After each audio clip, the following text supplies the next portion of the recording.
está lejos, con él la luna se ve, Marte se ve, hasta Plutón se ve, pero el meñique del... ¿Qué tal? ¿Cómo están? Bienvenidas y bienvenidos a un nuevo capítulo de Catalejo. En esta oportunidad solo.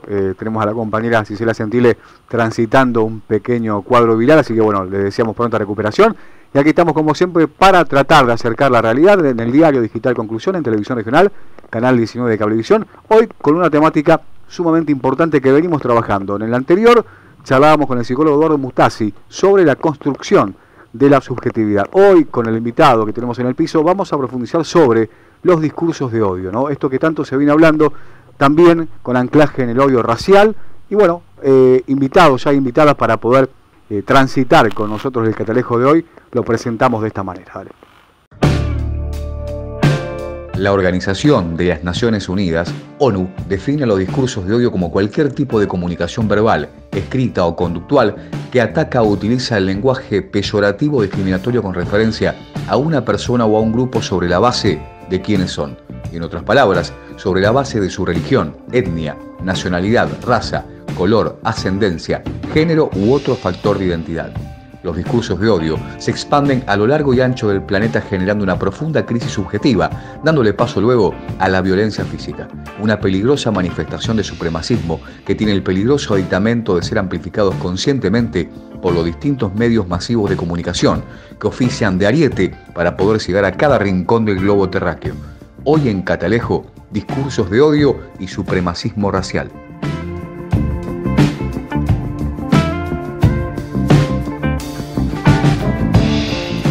Ahí estaba la presentación entonces. Tiene que ver con el discurso de odio, con el odio racial, esto que viene generándose, que algunos lo minimizan, como diría Moria, que fue Moria Kazan, alguien que intervino en esto, dijo ningunear, es la terminología muy importante. Algunos lo ningunean, pero es cierto que a nivel europeo, a nivel América Latina, los discursos de odio, de supremacía racial, siguen anclaje, siguen con un profundo anclaje en todo el país, y por eso hemos convocado al amigo, el hermano Roby Glesil, así se dice. Tengo complicaciones con la pronunciación del apellido, haitiano por sobre todas las cosas, migrante y una persona que siempre convocamos para poder profundizar sobre esto, y es un gran placer tenerlo aquí en Conclusión en Televisión Regional. Bueno, Roby, gracias por tu llegada, por la espera que tuvimos también, pero ahí estamos para debatir un poquito sobre esto. ¿Cómo estás?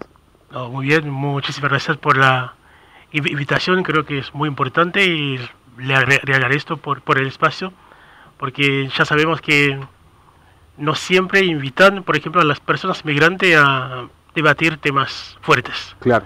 Siempre ahí venimos, bueno, si pasa algo, se acostumbra a hablar en tercera persona, como nombrándolos, pero no haciéndolos parte del debate, ¿no? Exactamente. Así que bueno, la idea de Roby justamente tiene que ver con esto, ¿no? Lo charlábamos por ahí en la previa, hicimos una linda tertulia en conjunto, pero esto que vemos que no hay que minimizar, que tiene que ver con los discursos de odio, supremacistas, con gran anclaje, o por lo menos con un importante anclaje en cierto sector de la clase social. Hablamos de posiciones políticas de extrema derecha que vemos como en Italia, ¿no? Como en distintas partes de Europa, cómo ha surgido Vox también en España, cómo ha ganado Bolsonaro, el caso de Donald Trump también.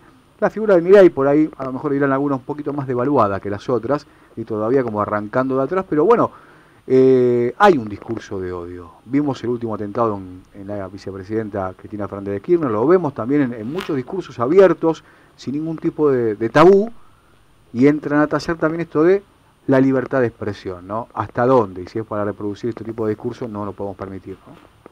Bien, creo que si tomamos el caso argentino, por ejemplo, en el año 1983, un año muy importante en la historia de la Argentina, y hasta el año 2022, cómo ha crecido, por ejemplo, el odio en este país, y cómo hoy en día se ve la extrema derecha en Argentina.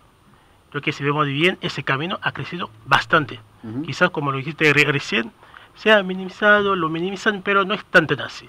Creo que al discurso de odio no hay que minimizarlo, porque como es una bomba que en cualquier momento se puede explotar.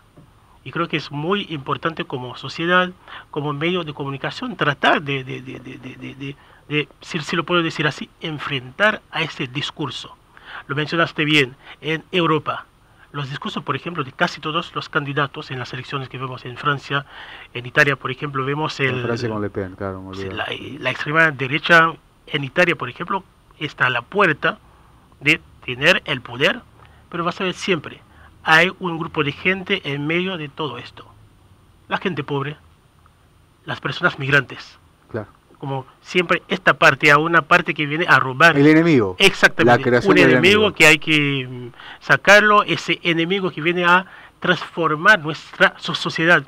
Por ejemplo, en Europa se habla del gran reemplazo.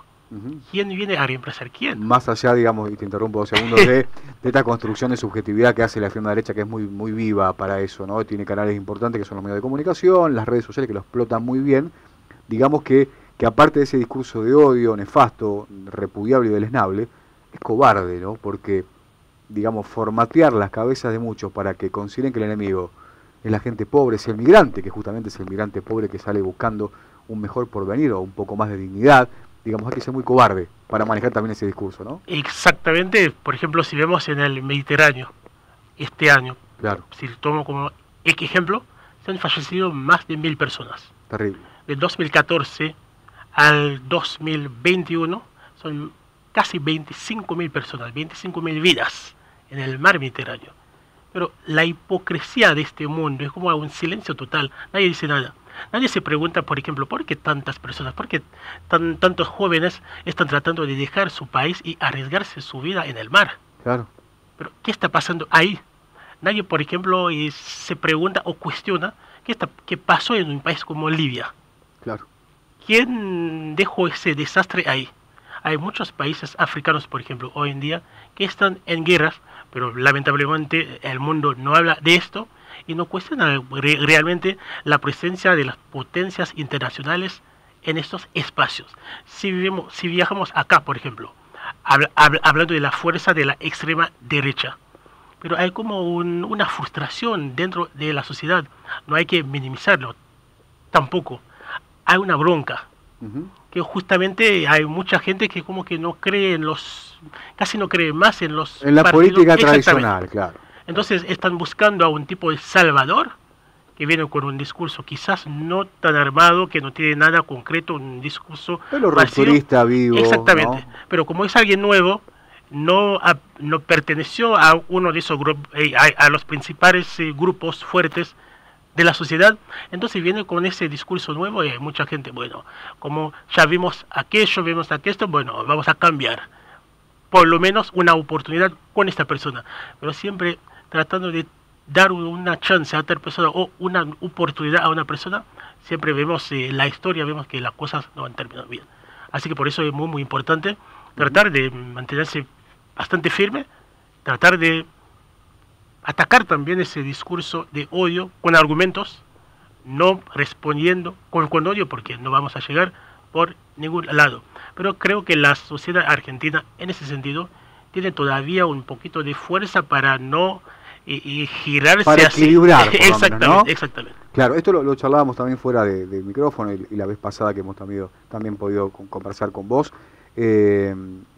Hay que hacerse cargo también de lo que se hizo mal, ¿no? Hay muchos gobiernos populares que es justamente a lo que enfrentan estos sectores de ultraderecha, que quizás por aburguesamiento, ¿no? por dar por sentado ciertas cuestiones, hemos tenido que ver que Milei, como charlábamos también, saque votos en la visa 131, digamos, bueno, hay que primero hacer un mea culpa de por qué la gente o una parte importante de la sociedad comienza a descreer de la política o del político tradicional, ¿no?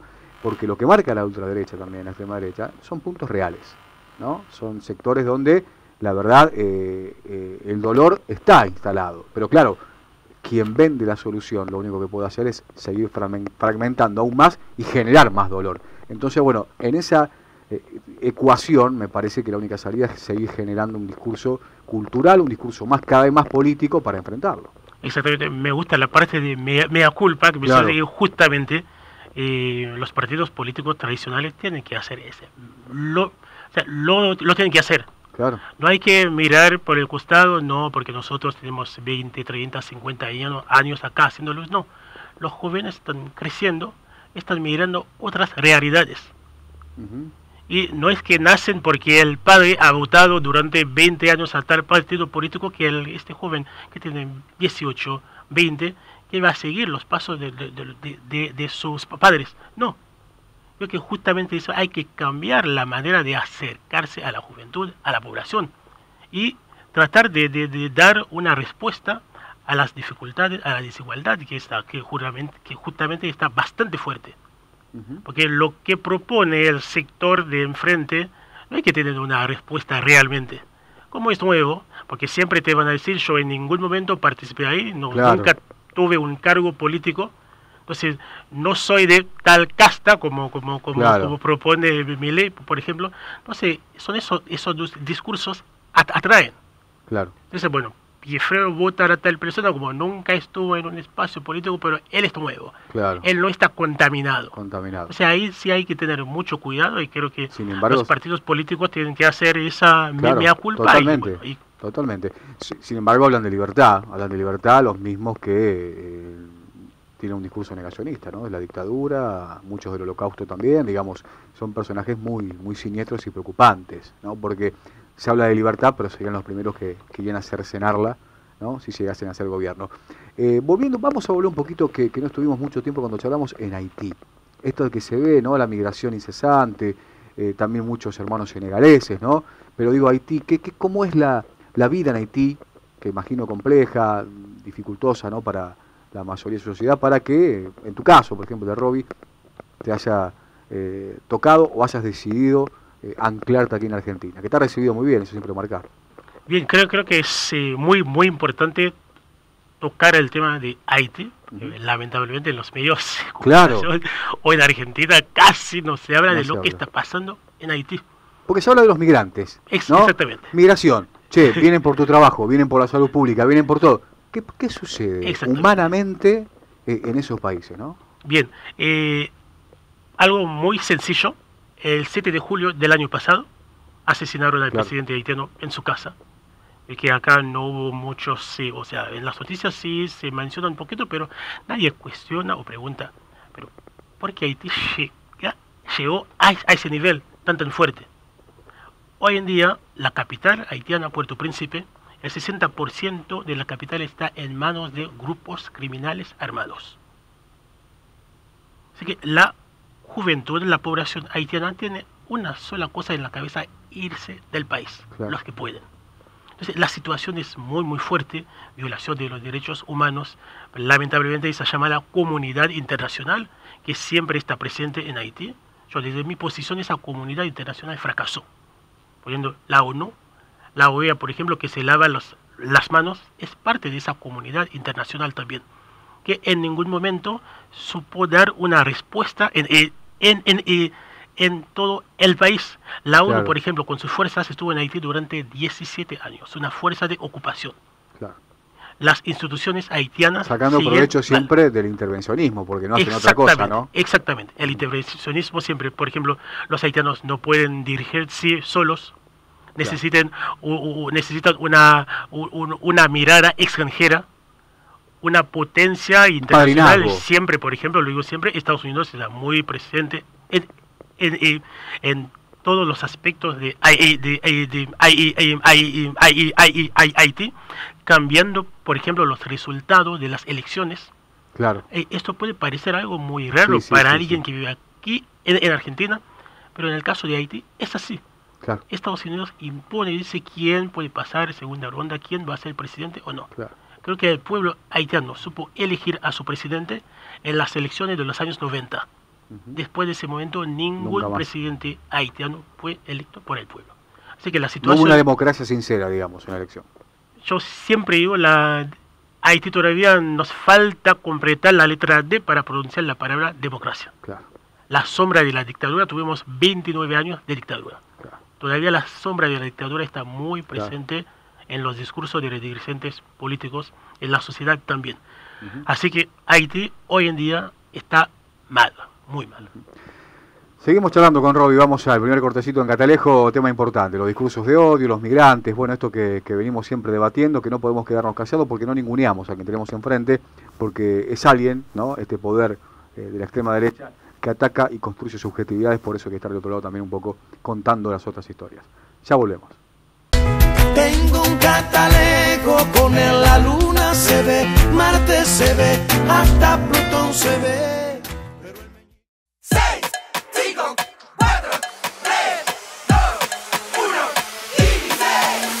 Son solo 6 pasitos, Kini 6. 654-321 Kini 6. Son solo 6 pasitos. A la suerte hay que ayudarla. Con el Kini estás a 6 pasos de tus sueños. ¿Qué esperás para cumplirlos? 654-321 Kini 6. Muy bien, continuamos con Robbie charlando un poquito. Interesante, apasionante esto. La importancia que siempre por ahí marca el amigo Robbie es conocer un poco las realidades de estos países. El intervencionismo, ¿no? Esta cuestión siempre donde hay un poderío militar, económico detrás, generalmente el dolor se expande y es por eso que la migración se hace incesante. ¿Cuál es la proyección que podemos hacer a nivel mundial, ¿no? Porque decimos, lo marcabas vos, esto de que Argentina por ahí encuentra un equilibrio para estos discursos de odio, estos discursos fascistas claramente, de ultraderecha muchos de ellos, pero al resto del mundo, ¿no? Vemos cómo Bolsonaro todavía sigue disputando políticamente, veremos si puede darle para ganar a Lula, pero digo, se viene sucediendo esto y parece como que es algo cíclico a nivel mundial. ¿Cuál sería el anticuerpo que podemos manejar a aquellos que claramente nos enfrentamos a este tipo de discursos? Creo que es esta respuesta que todos estamos buscando, claro, porque todavía no tenemos una respuesta como para decir, bueno, basta. Lo que más importante son las fuerzas de las sociedades que creen en el cambio, en el amor. Porque justamente me voy a poner como un tipo de discípulo de Martin Luther King, que siempre habla de amor, de respeto. Sé que quizás son otros tiempos, pero que podemos seguir hablando, o sea, no se puede evitar de hablar de por ejemplo, la palabra diversidad. Claro. O sea, el discurso de odio, por ejemplo, no quiere escuchar esta palabra de diversidad. Por ejemplo, ¿qué hace un haitiano, un negro en Argentina? ¿Qué hace un africano de Senegal en Italia, por ejemplo? Claro. La gente lo ve Mario como en la cabeza de esas personas. Bueno, la sociedad italiana, la sociedad argentina responde a tal fenotipo. No, el mundo cambia. O sea, la migración es parte mismo de este mundo. Argentina ha tenido, ¿no? Siempre gente Exactamente. negra que la pluma dominante, como me gusta decir, ha borrado, ¿no? De la historia argentina. Exactamente. ¿No? Hay que decir que la madre de la patria argentina es una mujer negra. Totalmente. Pero muy poca gente. Pese a que mucho no le guste, ¿no? Claro. Justamente esto. Entonces, el discurso de odio pasa por ahí también, ese gran reemplazo. Alguien que viene, bueno, a sacarnos nuestra identidad. Bueno, el haitiano habla otro idioma, va a mezclar el acento. Que sí, esto está bien, esa diversidad en la televisión argentina es importante también. Que haya una persona migrante de Haití hablando un español con tonadito por ahí haitiano, pero sí es parte de la sociedad también. Totalmente. No es que vos, por ejemplo, hoy no entras a hablar del programa y hablar en nombre de los haitianos sin los haitianos. A un haitiano acá que está hablando de su realidad, de su manera de ver al mundo. Porque justamente en muchas sociedades a la persona migrante siempre tiene que dar una actitud de agradecimiento. Hay que agradecer todo el tiempo. El migrante no puede opinar, no puede decir, bueno, tal partido político o tal discurso, estoy en contra de tal discurso. Claro. Porque te mandan siempre, bueno, vuelve a tu país. Exactamente. No, mi país si está no te acá gusta también. Volver. Exactamente. Entonces creo que a partir de la diversidad, el amor y crear más espacio. Creo que también una parte, la parte más importante es tratar de eliminar, sé que es algo medio, es una utopía, pero tratar de eliminar la desigualdad social, claro, las injusticias. Creo que por ahí vamos a un camino de amor, de paz y que en algún momento el mundo pueda vivir en paz, aunque sí es algo bastante fuerte. Totalmente. Volviendo a esto, hay que volver a anclar por ahí el intercambio en el tema de la libertad de expresión. Que esto se utiliza como ariete, ¿no? Como ardid, muchas veces de los mismos sectores, de los mismos medios de comunicación o actores de esos medios que te atacan políticamente y después se defienden, ¿no? Como medio de comunicación. Es algo muy extraño, pero lo vemos paulatinamente y de manera cotidiana, lo que son los medios que tienen sus tentáculos por todos lados. Digo, ¿hasta dónde esto de poder opinar cuando el que se antepone es un discurso de supremacía racial, ¿no? Un discurso fascista, un discurso de odio, un discurso que claramente lo que busca tener anclaje del otro lado es justamente esto, ¿no? Tratar de atacar las subjetividades para el día de mañana suceda lo que terminó sucediendo en el atentado de la vicepresidenta, que algunos dirán no sucedió, pero bueno, no hay que esperar que suceda, ¿no? Para repudiarlo y para terminar haciendo una lectura que nos debemos todos, que debe ser profunda. Se ataca, digamos, una idea, se ataca una proyección, pero si pudieron con Cristina, ¿cómo no van a poder con el resto, ¿no? Que estamos ahí abajo, desde lo judicial y desde esto, desde el atentado. Sí, creo que es algo súper importante.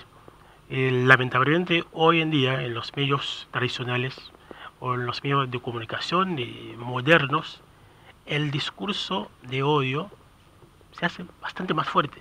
Totalmente. Por ejemplo, todo la dificultad que tiene una red social como Twitter, por ejemplo, para regular ciertos mensajes. Facebook. Es todo un tema para regular, porque hay gente que tiene mucho poder, mucho dinero. Bueno, la gente está libre, pueden decir lo que quieran. Pero sí está bien opinar, pero el odio, la amenaza no es una opinión. Totalmente. O sea, sí en la tele puedo decir claramente, hay que matar a X negros, hay que matar a X personas porque pertenece a tal partido político. Eso no es una opinión, es un delito.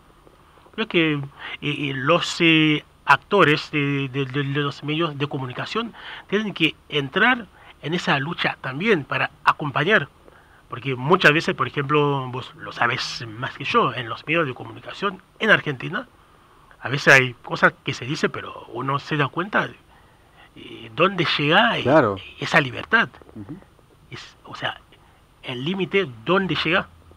Que no se contentaron con el atentado fallido, sino que después lo ponían en duda. Exactamente. ¿No? Es increíble. Entonces, al tratar de incentivar esto, es como que se hace cada día más fácil que la gente en la tele puede, bueno, voy a hacer esto, y bueno, en el caso de Argentina, miramos lo que pasa, y justamente la vicepresidenta dijo claramente que los sectores políticos en Argentina rompieron un pacto.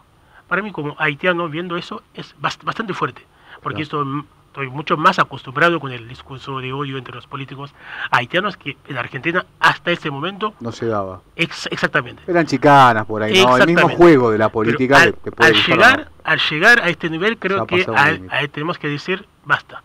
Llegamos a algo que es bastante peligroso. Creo que es un trabajo de hormigas.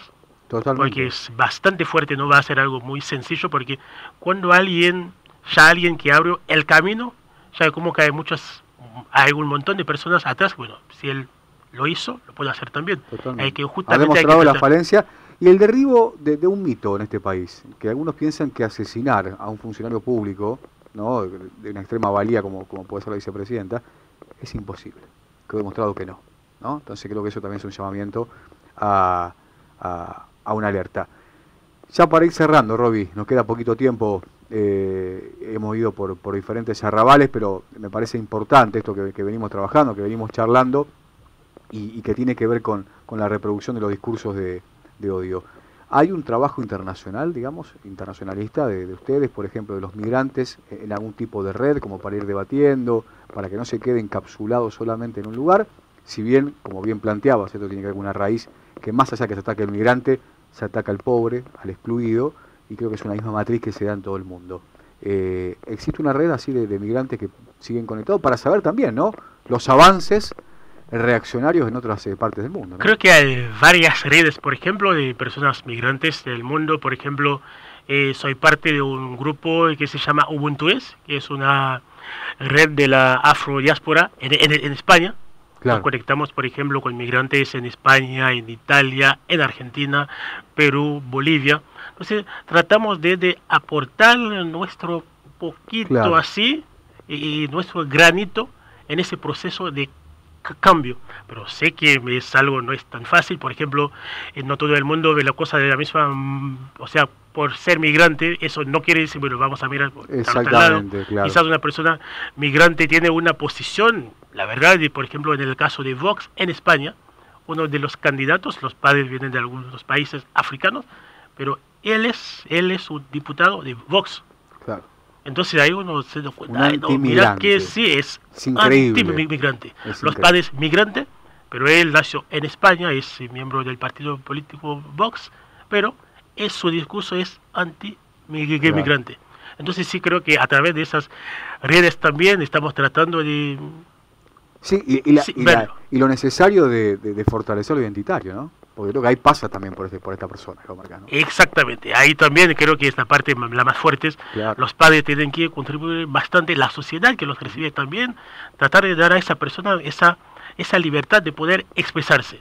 En Argentina, en mi caso, no pasa, yo me expreso en la calle tranquilamente, en mi idioma, cocino lo que quiero, pero no siento que alguien que me persigue me dice no puedo hablar así, no puedo hablar así. Claro, no hay en mi caso. Claro, en tu caso. En mi caso no. Creo que justamente hay muchos países, lamentablemente, que hablan de asimilación. Entonces, vos como haitiano tengo que dejar todo de Haití. Tengo que dejar todo de Haití. Ese es el discurso, por ejemplo, muy fuerte en Europa. Mira vos. Basta de integración, basta de inclusión, es asimilación. Llegaste acá, no sos más haitiano. Creo que ahí, con esas redes, también estamos tratando de decir no. Es muy importante. Asimilación, no. Muy importante ese punto. Claro, romper con la identidad, no con el árbol, con todo lo que uno trae culturalmente, sobre todas las cosas. Exacto. Bueno, Roby, gracias. También nos quedó a esto, ¿no? Que no todo es azaroso, sino que está concatenado y ramificado, es una telaraña, que después de todos estos discursos de odio, los ataques de odio, vienen después cómo empiezan a medir las redes sociales. ¿Tiene que haber salud pública gratuita para el extranjero, para el migrante? ¿Tiene que haber educación pública? Vos fíjate cómo se va midiendo el nivel, ¿no? El nivel nefasto de la sociedad para saber. Acá la problemática no es si te vas a un país o a otro país y no te atienden, o está arancelada la salud. La problemática no es si debemos nosotros, como argentinos, recibir, ¿no?, a alguien que viene de afuera y atenderlo. La salud y la educación son derechos humanos universales, ¿no? Tal cual. Y eso es lo que hay que defender, lo que hay que pelear. Tal cual. De aquí en adelante. Roby, gracias, la vamos a seguir, como siempre. Muchísimas gracias. Un fuerte abrazo. Roby Glaciel estuvo con nosotros charlando sobre esto, discursos de odio, la supremacía racial, bueno, y el camino que tiene que ver también con lo identitario y esa resistencia que lleva siglos. Estuvo Fabián Arias en la puesta en el aire, también amigo Hernán Cabrera en la edición. Nos reencontramos la semana que viene, esperemos ya con Gisela Gentile. Chao. Tengo un catalejo, con él la luna se ve, Marte se ve, hasta Plutón se ve, pero el meñique del pie